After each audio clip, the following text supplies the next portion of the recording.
Sanchez. I'm with a company called Tractor Tip Equipment, and what we have for sale here today is a JCB 436 loader. We're going to talk a little bit about the mechanics of this particular loader in the first clip, the operating specs in the second, and then we'll run it in the third. If you buy this machine from me or some of the others that I have for sale, you're going to be dealing at some point with Per Provencio. He's a guy running the camera. He's my right-hand man. So basically in this video, first part we're going to talk about the mechanics of the machine. The second part we're going to talk about the specifics of it, and then the third part we're going to run it. So price on a new machine like this these days is I don't know, about 200,000, probably more than that. This machine currently has 6,080 hours on it. Now, it may accumulate hours because we do use it from time to time, but that's what it's got at this particular point in time. As far as manufacturers go, JCB, I've heard it said that they actually sell more units than any other manufacturer. That includes Caterpillar, Komatsu, and John Deere. Now, you could argue about the value of those units because they probably sell a lot more smaller stuff, but unit by unit, they say they sell more units than anybody else. I have never validated that, so that's just what they say. The weight of this machine is 35,000 pounds. The widest point of this machine when it's got this bucket is the bucket itself. The bucket is 8 foot 10 inches, but if you take the bucket off and have the bucket run parallel as opposed to perpendicular with the machine, parallel with the machine, the widest point are these tires right here, which is 8 foot 6 inches. So it is a legal load if you take the bucket from being perpendicular to the machine to being parallel. I don't know if I'm making myself clear on that, but I hope I am. Tallest point of this machine is 11 foot to the top of that cab. The transportation length from the front of this cutting edge to the rear of the counterweight is 23 feet. Comparable machines are like a 624 John Deere, maybe an L90 Volvo, maybe between a 320 and a 380 Komatsu. And in terms of horsepower and weight for the Caterpillar, it's probably between a 936 and a 938. As far as the history of this unit goes, this machine, like most of the machines we purchase, is an original owner Dallas, Texas machine. I say that because this is essentially a rust-free machine. You can see where the rainwater's gotten to this, the paint's rubbed off and the rainwater's just kind of gotten to it a little bit, but it in no way, shape, or form is rust pervasive. We're far enough south and we're 300 miles from the ocean, so we don't see much in terms of salt. They don't brine the roads or salt the roads here in Texas, in God's country. So just about every machine we purchase comes from one of about 30 different large contractor or municipality or dealer here in the Metroplex. This machine is no exception. The company that I bought this machine from is probably one of the largest contractors in Texas, if not the United States. They're huge. We have done millions of dollars worth of business back and forth with them over the 30 years that I've been around doing this. And we've been happy with all the machines that we purchased from them. The manufacturer of this, the previous owner of this loader, they've got an excellent maintenance program. It rivals some of the best I've seen. We've been happy with all the machines we purchased from them, and it should be said that before I purchase any machine, I have Per Provencio. I have a couple of mechanics go out and inspect it first. And if they say everything's okay with the machine, then I personally Per Provencio goes out and inspects it. And if he says everything's okay with the machine, then I personally go out and I inspect it before I write a check. So these machines are 4 times vetted before I buy them. If you look right there, you'll see that one of the options of this machine is that it's got auxiliary hydraulics right there. It also has this quick coupler. This is a JRB quick couple system, which is one of the best in the industry. And it's got a set of forks over there that were barely used. This machine, the contractor that owned this machine they're big enough that they have their own batch plants when they have big jobs. And that's pretty much what this machine was doing, is it was just running in a batch plant, and then they would park it under an awning, so that's why it looks so good, I guess. So you got the quick coupler, the auxiliary hydraulics. It is 4-wheel drive. It's an enclosed cab machine. AC blows ice cold. It's got a hydraulic fan here. You say, well, what's the point of a hydraulic fan? If you notice, this fan is up and away from your coolers. So you can swing this stuff away and have access to your coolers. See, when you're most machines, excuse me, the fan and the radiator are all hooked up close to the engine. This machine is not like that. So it helps to run it cool, and that's especially important in states like Texas, but anywhere for that matter. You want to keep your equipment running clean and cool. Inside the cab there is a 12-volt outlet, so you can plug your iPhone in. It's got parallel lift capabilities. There is a remote transmission control at the joystick. I don't know if you can see it there, but you can, instead of hitting your lever, because you got one hand on the steering wheel and the other hand on your bucket loading your operations, you can flip that switch forward and back. So it's got a remote transmission control stick at the joystick, which is handy. I think I'm missing some options, but we'll just go ahead onto the engine. This engine here is that's a heater block, which we don't use, or block heater, which we don't use here in Texas.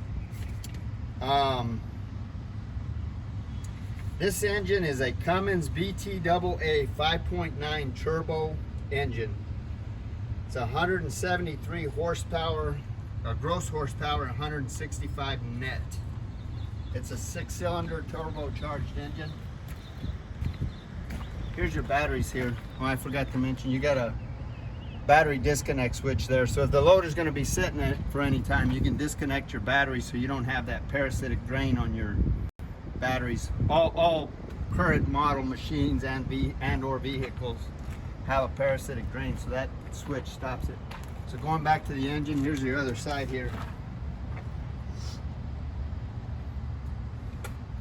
This machine has got a 60-gallon fuel tank, which will run you 12 to as many as 18 hours of operation, depending on what it is you're doing.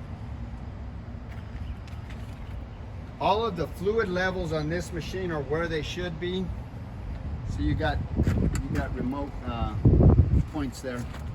All of the fluid levels on this machine are where they should be. There's absolutely no leaks on it. All the lights work. All of the dash works. Everything works on this machine. Transmission runs through all the gears without any kind of hesitation. Top speed is 24 miles an hour. The brakes stop it on a dime. Come back around here, you'll see these tires are 20.5 R25s.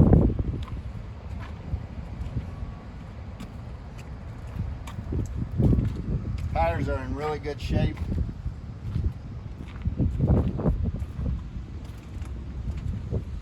There's no cuts or any kind of problems on them. The hydraulics are strong. There's no cracks or welds anywhere in the work equipment.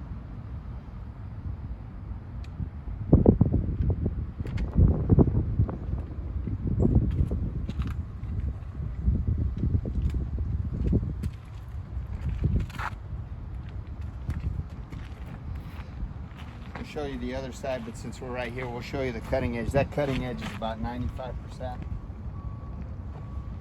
Here's the other side of your work equipment. There's no cracks or welds in it.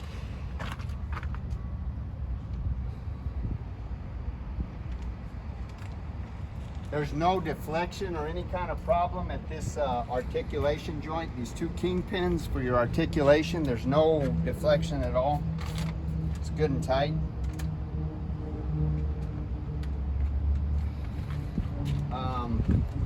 This bucket here, this tag says a 3.5 cubic yard bucket. So that's what this bucket is. It's a 3.5 cubic yards.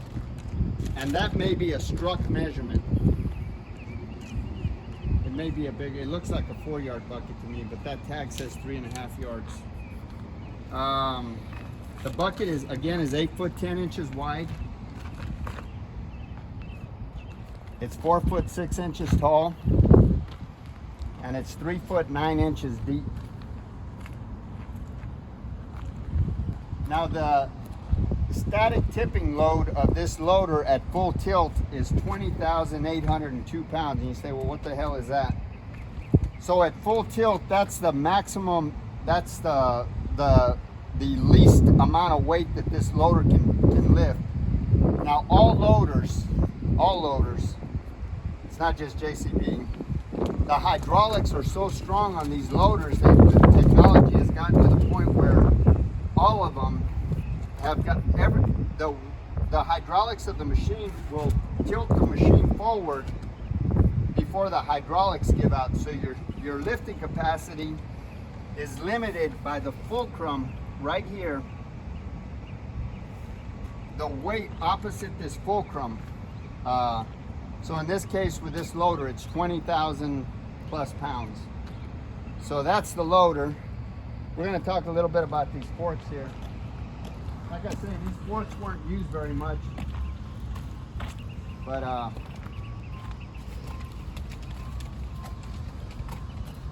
these are 5 foot tines or 5 foot long.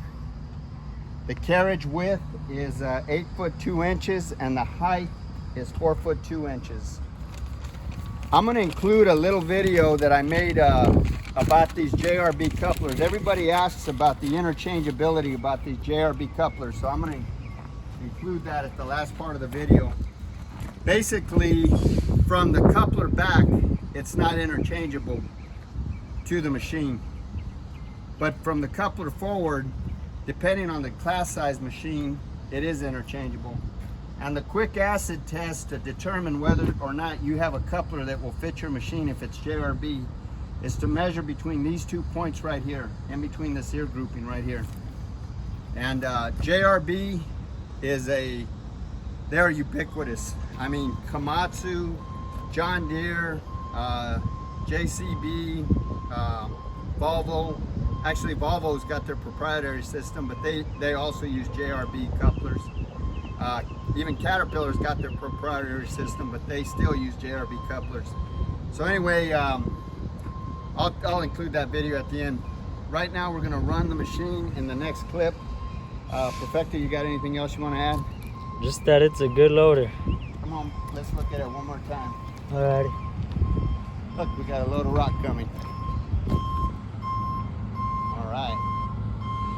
Okay, so we're going to run it in the next clip.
Alright, so this is the inside of the cab. Here's your air conditioner, your 12-volt outlet. Here's your controls. This is your hydraulic lock, lights, hazards.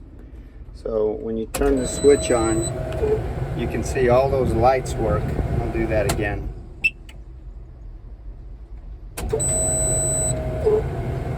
So right here it'll tell you the hours. 6,000 hours. Let's start it. This AC is nice and cool. There's your radio controls. Got a crack right there. This is for your quick coupler. Here's your forward and reverse switch at the joystick, which is really handy to have. This is your bucket control, obviously. That's your lockout for your hydraulics. Here's your seat. Pretty good shape. That right there is your fuse panel box. That's pretty much it.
Okay, so a lot of times people will ask me about the interchangeability of a JRB coupling system. Like here we have forks and a bucket. You can get sweepers, you can get all kinds of attachments with JRB. Now the answer to that question is usually yes and no. Now it depends on the size of the machine. In this case here, we've got this Kawasaki here weighs about 29,000 pounds. Okay? This is a coupler and a bucket for that Kawasaki. This right here is for a John Deere 544K, which also weighs about 29,000 pounds. That fork set right there is for that JCB 436, which weighs about 35 to 37,000 pounds, depending on how you have it equipped. So the point that I'm trying to make here, and I'm going to make this video for illustrative purposes, is that from the coupler face forward, what you want to measure is the distance between these ear groupings here. And I'm going to show you how they're interchangeable. Like I say, this is for a 544K, and this is for a 70.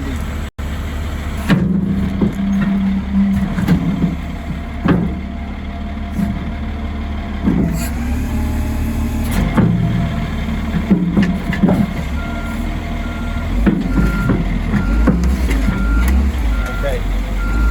Now that's the bucket to that loader. We've also got a set of forks for it somewhere.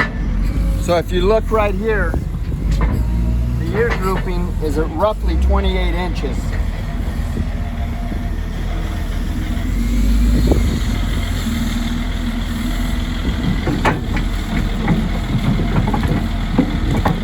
Now, if you look right there, see that is going to line up right there.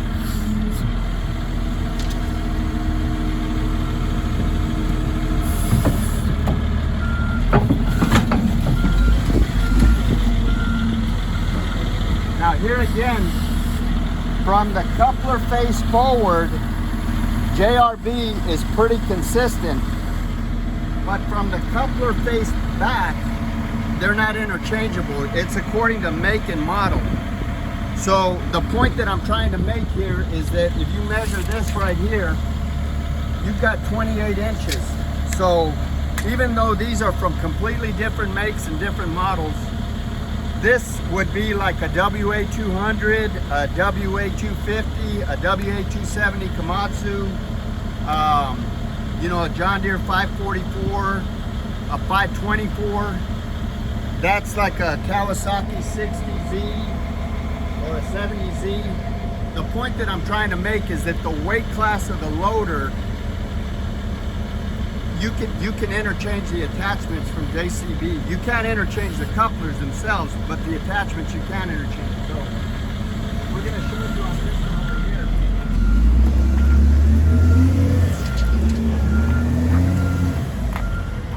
This is 36 inches, so it's not going to line up because this is a different weight class machine. So just for illustrative purposes, we know it's not going to work.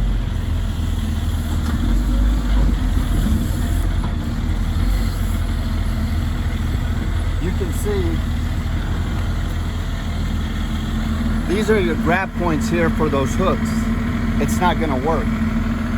So the point that I'm trying to make is that when you buy a JRB coupling system, which is also Pemberton, JRB bought Pemberton out, they're the best coupler out there. There's no better coupler. Caterpillar brags about theirs. John Deere, Volvo, Hitachi, JCB, all of the major manufacturers usually go with a JRB coupling system because they're the best out there. So the point that I'm trying to make is that attachments for this bucket or for this coupler, as long as you're measuring between these ear groupings right here, are typically okay. Now you want to take some other measurements just to be sure, but I'm telling you, just as a general rule of thumb, they're typically okay. I don't want to get in trouble for saying that and somebody comes up with some kind of fluke where it doesn't work. But most of the time, if you measure, just take that quick measurement right there and you got a JRB quick coupling system, you can probably interchange various attachments. Have a good day.